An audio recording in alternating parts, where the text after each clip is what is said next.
Assalamualaikum Cikgu Siti Nur Aisyah. Tahniah kerana setelah selesai PDPC untuk kelas 3 KRK semalam subjek sejarah tentang Tamadun Rom. Itu tajuk je kan? Okey, apa pandangan cikgu dengan PDPC yang telah cikgu jalankan? Terima kasih Cikgu Wan Nazila. Okey, pandangan saya berkenaan dengan PDPC yang telah saya jalankan, saya berpuas hati dari segi pelibatan pelajar dengan topik yang saya ajar. Maknanya saya mulakan dengan set induksi yang mana saya paparkan gambar dan juga video sebagai mukadimah untuk topik yang saya akan ajar pada hari tersebut lah. Dan masa yang sama boleh menarik minat juga untuk mengetahui apa yang dia akan belajar.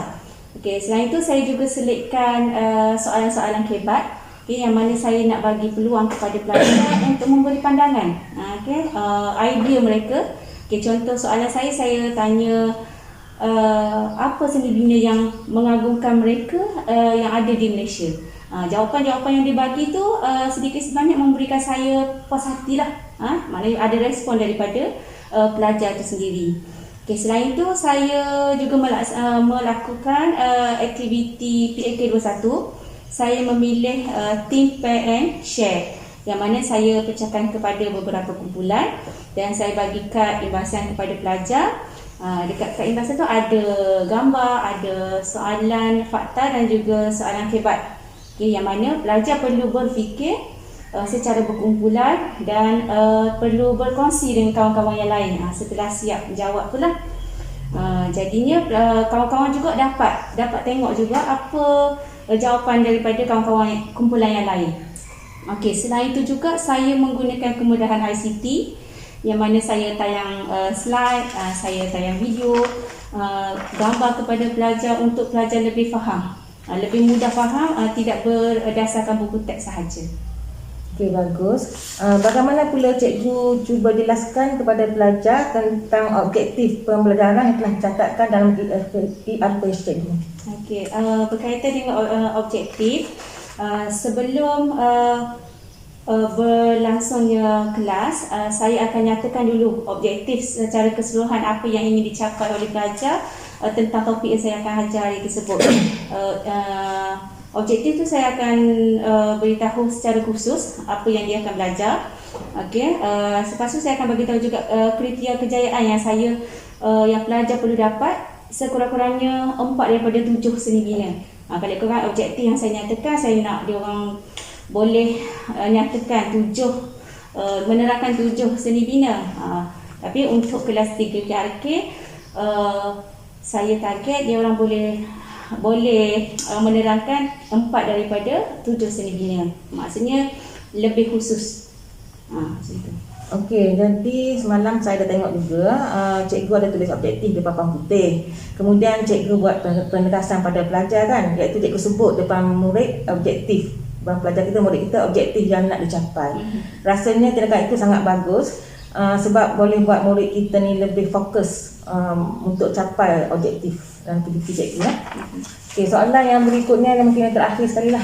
Apa pandangan cikgu tentang penglibatan murid semasa proses PDPC yang telah cikgu jalankan? Pelibatan pelajar, setakat pemantauan saya, pelajar 3 KRK memberikan pelibatan yang 100%. Diorang ni memberi komitmen yang baiklah dan juga fokus semasa topik yang kami bincangkan dan juga saya ajar, dan mereka boleh memberikan respon yang baik bila saya bersoal jawab. Saya dapat rumuskan ada 2 kategori kumpulan, yang mana ada yang aktif dan ada yang sederhana aktif.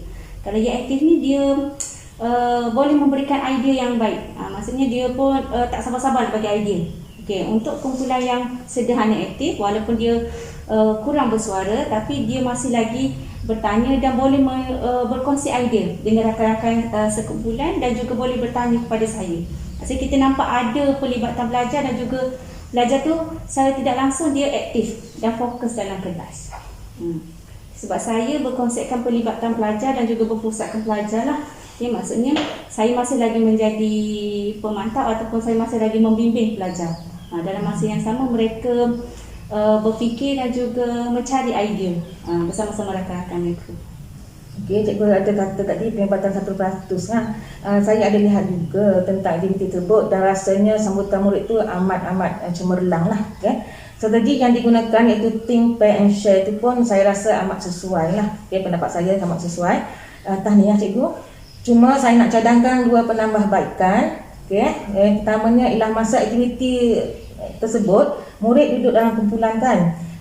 Kalau kita boleh selitkan atau guna strategi round table pun bagus saya rasa. Kita boleh beri gambar semina, kemudian murid catat idea pada gambar tersebut mengikut giliran. Bila selesai, murid boleh tunjuk sesuatu pada kelas dan bentang pada kelas. Okay, murid juga boleh guna kertas warna-warni masa mencatat idea dan tampal pada gambar tersebut lah. Jadi rasanya lebih menarik kalau kita buat begitu sebab ada warna-warni tu kan. Yang kedua tentang penyoalan. Rasanya lebih bagus kalau kita boleh sebut nama murid. Nama murid dan kita juga boleh beri hadiah pada murid yang jawab soalan dengan betul. Okay?